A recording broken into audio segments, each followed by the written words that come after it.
నెల్లూరు జిల్లా బిట్రగుంట పోలీస్ స్టేషన్లో వందే మాతర గీతాన్ని ఆలపించారు.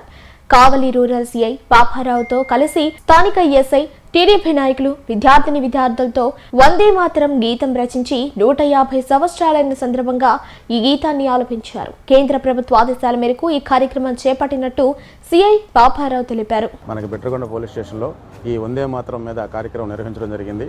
అంటే మనకి ఇప్పటికీ వందే మాతరం రచించి 150 సంవత్సరాల సందర్భంగా ప్రతి గవర్నమెంట్ ఆఫీసుల్లోనూ అలాగే స్కూళ్ళల్లోనూ అన్ని చోట్ల కూడా ఈ వందే మాతరాన్ని ఆలపించాలని చెప్పడం జరిగింది.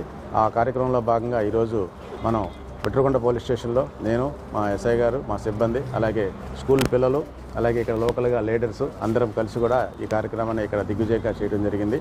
మనకి బకీం చటర్జీ గారు 1875లో ఇది రాసినప్పటి నుంచి కూడా దీన్ని మనం ఆలపిస్తూ జరుగుతుంది. సో ఈ వందే మాతరం యొక్క ఔన్నత్యాన్ని పెంచడానికి 150 సంవత్సరాలు అయిన సందర్భంగా ఈ కార్యక్రమం నిర్వహించడం ఇక్కడ జరిగింది.